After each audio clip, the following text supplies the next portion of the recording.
Well, hello beautiful friends. I want to talk to you a little bit today about, well, let's start with immigration. It's the one thing that I write about that gets misunderstood the most. Sometimes gets me labelled as far right, whatever the hell that's supposed to mean. And it always amuses me that I say that I get accused of being far right, and I talk about my free gift economy and I get accused of being far left. I mean, what does that say? It just proves that that model of politics doesn't work. That's all it proves. It's not fit for purpose.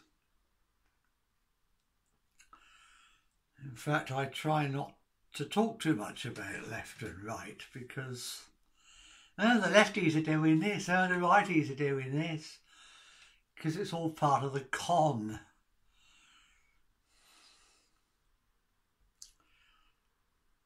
If you wanted to oppress people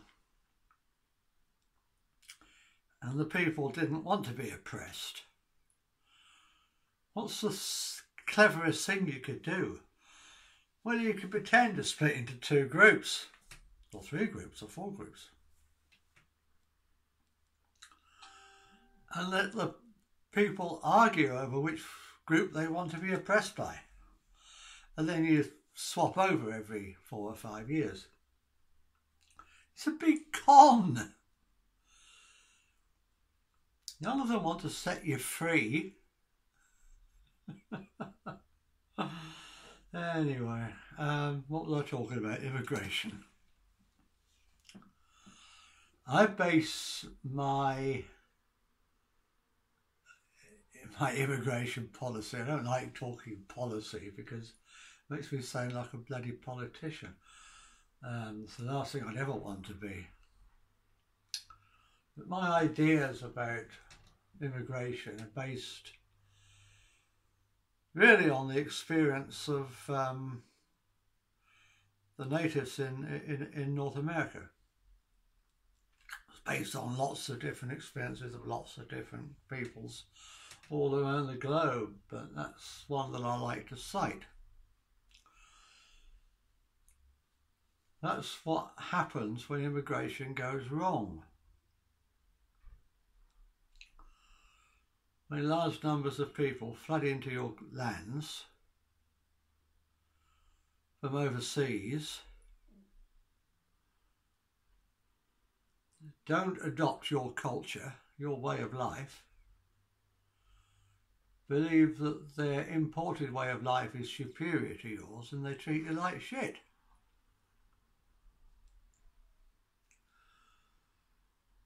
The same thing applies here in Britain and the rest of Europe.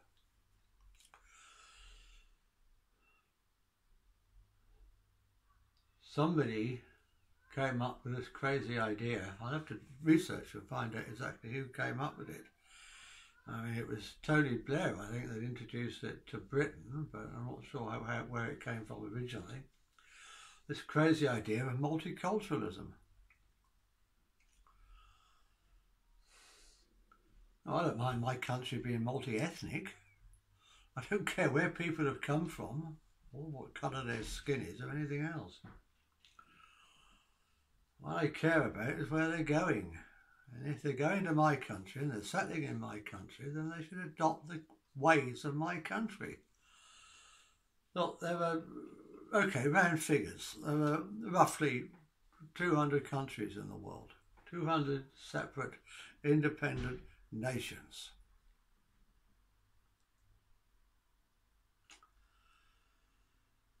And yeah, people should be free to go and live in whichever one they prefer, whichever one has the best system, the system they prefer, the one that suits them. So on that basis, yeah, open borders. But only under the strict condition that newcomers fit in You go to that country because you like that country the way it is. You don't go there to change it, and you don't go there to bring the ways and the culture of your old country with you. You leave that behind. That's all part of what you've chosen to leave.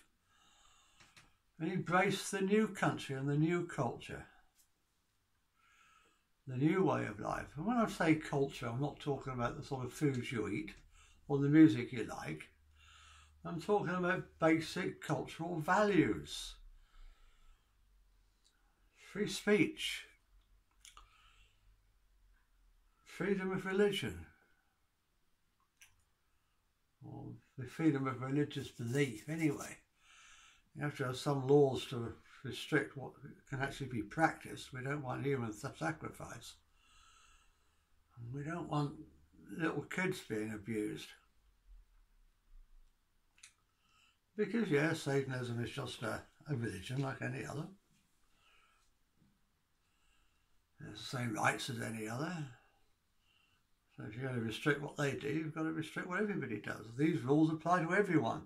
This is where we go wrong. This is where we go so wrong. We knee-jerk. We see something that's wrong with a particular group, so we make a rule to restrict that group. That's not the way it's supposed to work. Rules, I believe in universal equality, which means the same rules or the same responsibilities apply to everybody. Every citizen, regardless of race, religion, gender, or any of the other protected characteristics of the Equalities Act. So you can't bring in, for instance, something that some people are trying to do at the moment, and they've done in France. You can't bring in, or you shouldn't try to bring in, a law to ban the burqa or the niqab or whatever. You've got to bring in a law to ban all face coverings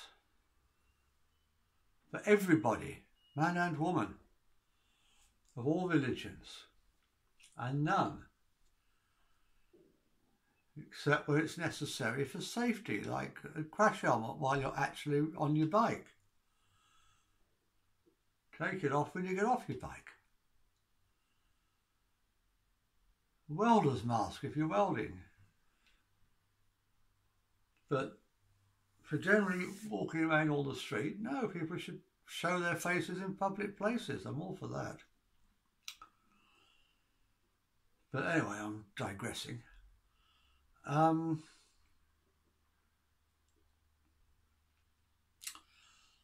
So the very simple principle that I came up with for immigration is newcomers always have to adopt the ways of the culture they've chosen to join, the ways of the people who were there before them. Never the other way around.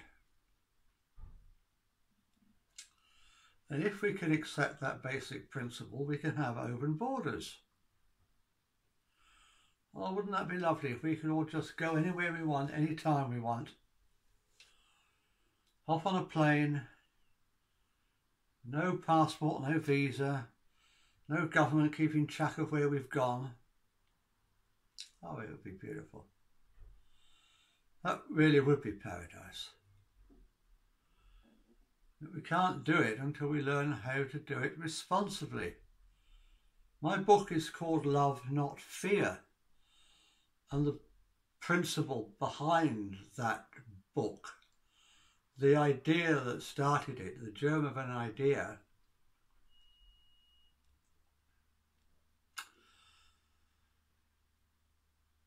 was that if we could live without scaring the crap out of each other, and that's peer-to-peer as well as governments to peer to people. Most of what we do wrong, most of the evil in the world, 99% of the evil in the world, is driven by fear. most people are not naturally evil. There's a tiny percentage of psychopaths. And I'm not even sure they were born.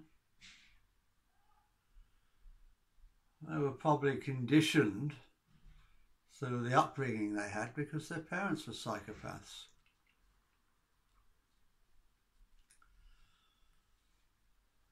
If we can get rid of the fear, then people don't need to be evil anymore.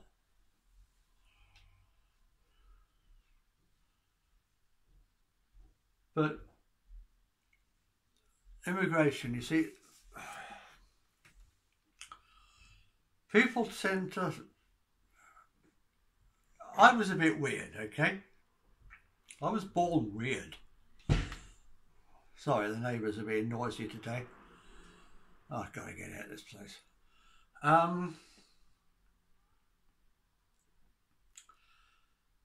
When I was at school, we had forced religious education. And the religion that we were forced into was the religion of whichever preacher was on duty that term, because we used to drive them away. We were horrible to them.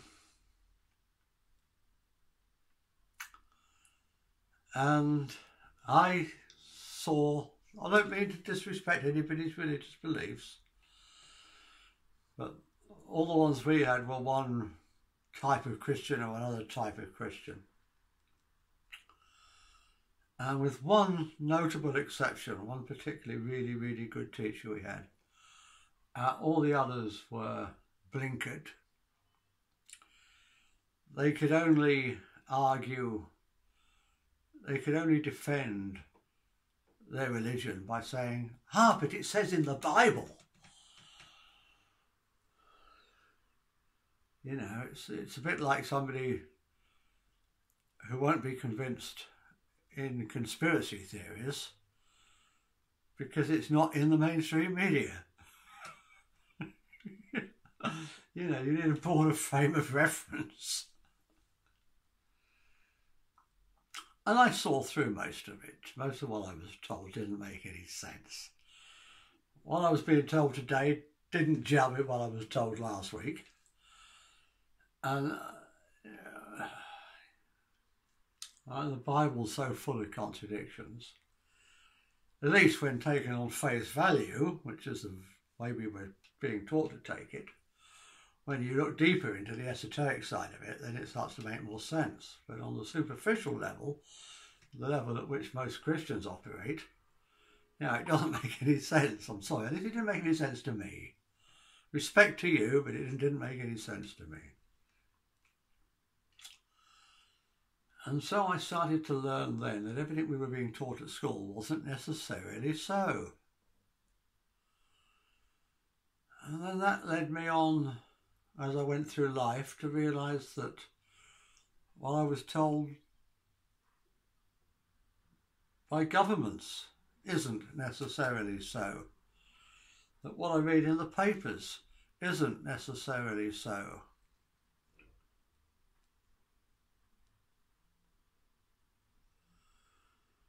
I've met two very interesting journalists in my life. I've met loads of journalists. I was on the periphery of that for a while, but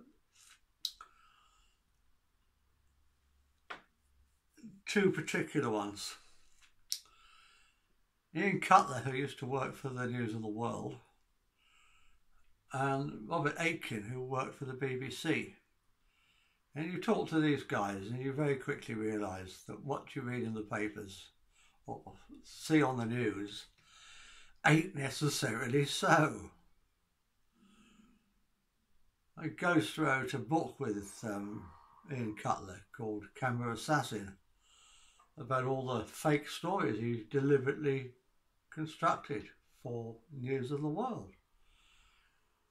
And the people he was photographing were paid actors, paid models.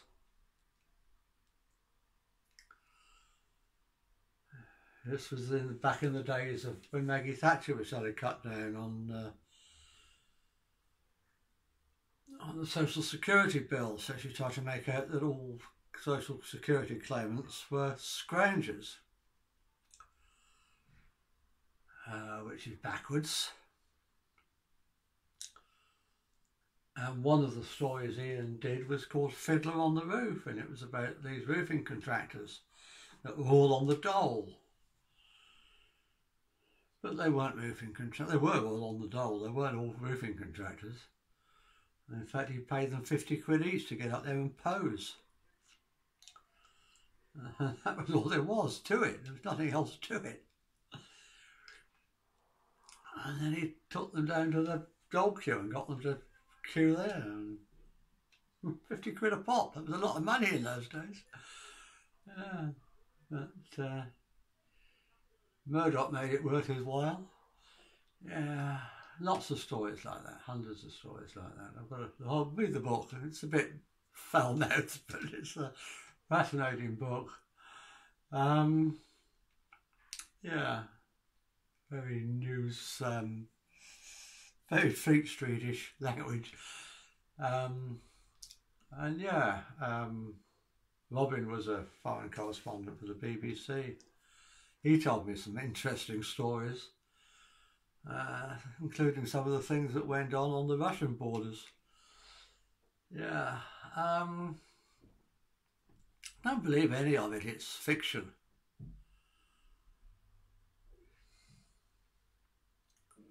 I learned how to take pictures that would sell to the papers, that pandered to what they wanted to print. You wait for just the right moment to take the picture. Even if the picture you're taking is misleading. I never actually faked pictures the way Ian did, but I certainly timed them.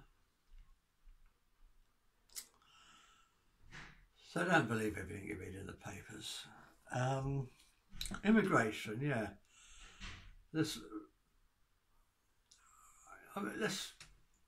We're talking about left-wing and just earlier I was talking about pretending to be left-wing and right-wing.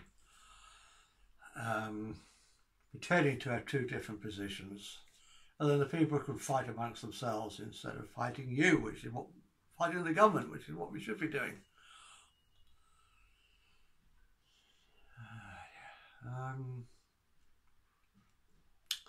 And people get these entrenched positions. If they were brought up left-wing, they're probably very pro uncontrolled mass immigration, because that's what they've been brainwashed.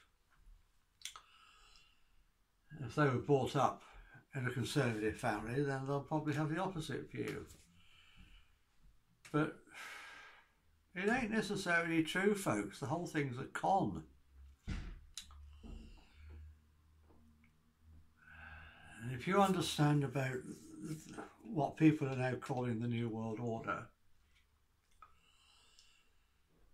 about this new society that politicians from all sides, all parties are contributing to bring about.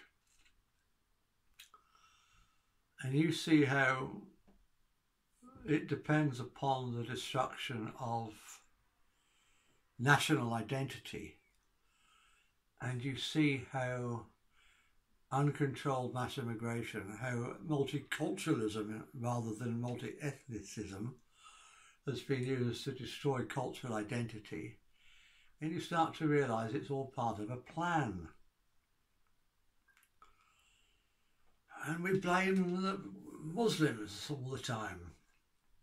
I don't hate Muslims, I don't hate anybody, but on the whole they have been the generalising, not everyone, they have been the least willing to integrate of all the immigrant groups, and the most disruptive of all the immigrant groups. But you take a longer view And I always try to take a longer view. You can trace this back to World War One. I can trace this back to World War One. David Icke can probably trace it back as far as the Babylonians, but I'm just going to trace it back as far as World War One. And Lawrence of Arabia, oh, brilliant guy, completely conned. Broke his heart when he realised what he'd been a part of.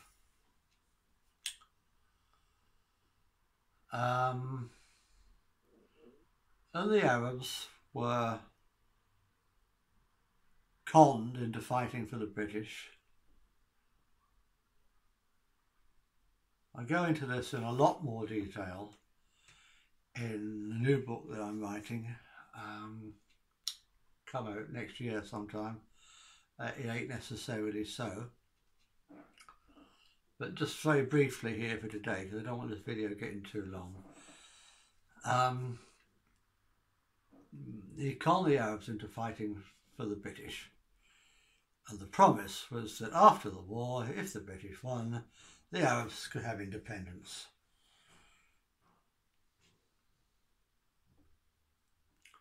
Don't forget, all this was towards the end of the Ottoman Empire. And the British hierarchy knew that it was a lie, but Lawrence believed it, and Lawrence sold it to the Arabs. And after World War One, the Treaty of Versailles and other similar treaties that were going on around about the same time, the Arab world was carved up amongst the Western nations, mostly Britain and France. And the Arabs learnt to hate the West, the Europeans, particularly the British and the French. Was that the purpose of it, to make them hate us? Indeed, if it wasn't for the Treaty of Versailles and the other treaties at that time, Britain wouldn't have taken control of Palestine and couldn't give part of Palestine to the Jews after World War II for the formation of Israel.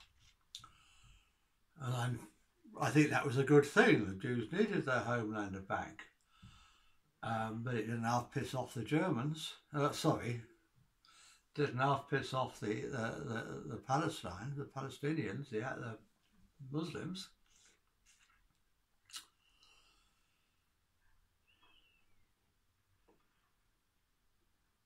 So was it all part of the plan to piss off the Muslims?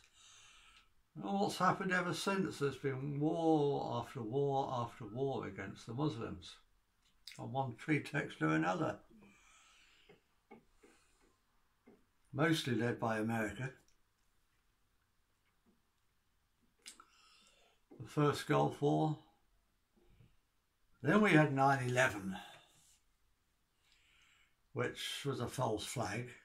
Everybody now surely can see it was a false flag. Either it was so hot in there that it melted steel girders, or it was so cool in there that the passport survived. Look, I don't care which of those two things is true, but they can't both be true. So you've got to realise that was a false flag attack. I'm not saying Osama bin Laden and Al-Qaeda weren't involved. They probably were. There's a lot of stories going around that bin Laden used to be a CIA agent at one time, and that may be true or may not be true. I really don't know. But it's worth keeping on the back burner.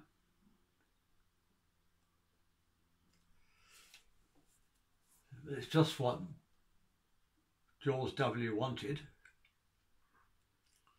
An excuse to finish his father's work and attack Iraq again. And then we had all the lies that were put out by the media.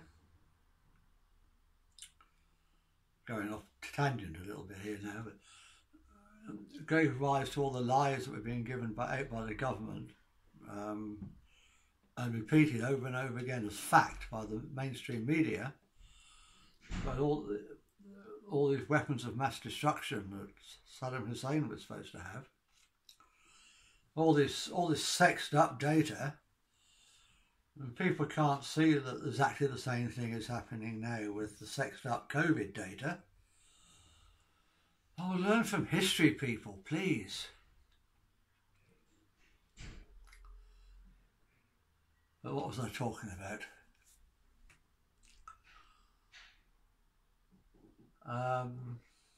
I've lost my track now. I've lost my train of thought. I'm an old duffer, aren't I? Oh yeah, it was all done to piss off the Muslims and to bomb them out of their homes and to force them to leave their countries as refugees and flood into the West. Now, there's something about that I don't understand. Maybe you can enlighten me. Maybe you understand it, because I don't understand it. I was born a few years just after World War II. And the stories of my parents were very, very raw, very, very recent. The bombings, lots of people we knew were bombed in the Blitz on Portsmouth. Far more other people were being blown up in London and Coventry and other places. Not one of them ever tried to get into Germany as a refugee. Refugees don't seek refuge in the country of their enemy. If it's the Western nations that are doing all this to them, which is what we're supposed to believe, why would they come here as refugees? It makes no sense, does it? Either they're coming here for revenge, or the whole story is a load of cock, isn't it?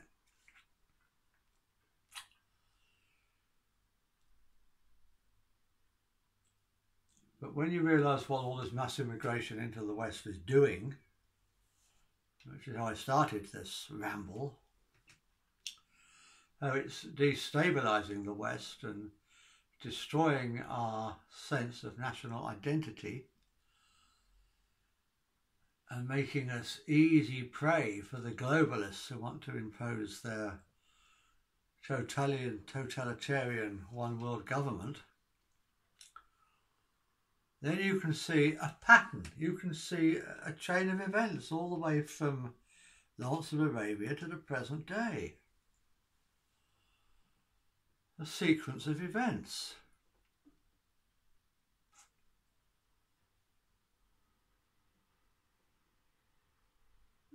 So I think, let's look at something else. We've had a crazy thing that's going on in this country, and it's probably going on in other countries too, where Muslim refugees, and it's mostly been Muslims, have committed the most horrendous sex crimes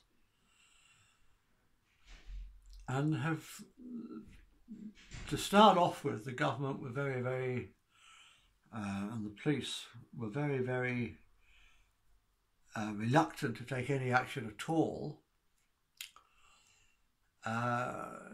Lawyers have stood up for Muslims in court and said it's not his fault, it's a cultural difference, he didn't understand, and they've got away with that. Sorry, I thought that ignorance of the law was no excuse, but obviously not if you're Muslim. There was a thing in London a couple of years ago. I've written about it in my book, in my Love Not Fear book. There was a coroner who said that people should be buried in chronological order from when they died. And before, Jews and Muslims have been given preferential treatment. Now that is racist. Giving Jews and Muslims preferential treatment is racist. But it was argued in court that she was the one that was being racist by not giving Jews and Muslims racial exemptions, racial privileges. It's backwards. It's all backwards. And what happens when this sort of thing happens? God. I'm sorry.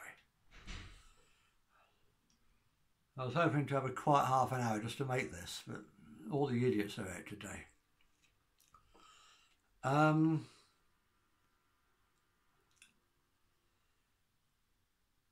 All it does is cause resentment, which makes the immigrants even more hated. You're not doing the immigrants any favours with this sort of nonsense. You're just making a rod for their back. Leave the poor buggers alone. Treat them the same as everybody else. And the same with social housing and unemployment benefit and stuff. You don't give them special benefits just for them. You treat them the same as the native population. You give them the same amount and make them queue for housing. You don't put them in posh hotels as soon as they get off the rubber boats. It just causes resentment. You're not doing them any favours in the long term.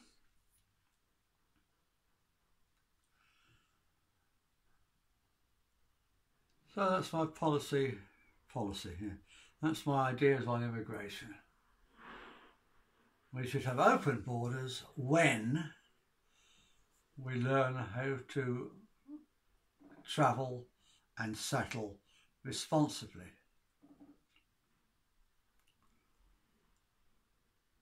And if you don't like the idea that a country has the right to defend its borders, and I know some of you don't, some of you look at a globe and you say, oh look, I can't see any borders. You know, picture of the world from space. No, I can't see your garden fence either, but it doesn't mean I'm going to sit and have a picnic on your lawn. If you don't like the idea of nations, then just think about a place where there was somebody there before you got there. A park bench, if there's somebody sitting on that park bench, you go and sit on another one. You don't go and force it to move over. Oh, come on people, just have some sense. But you've been conned into thinking that opposing immigration is racist. It isn't. Universal equality is not racist. It's the opposite of racism. It will end all racism and sexism forever. Treat everyone the same, regardless of race, religion or gender.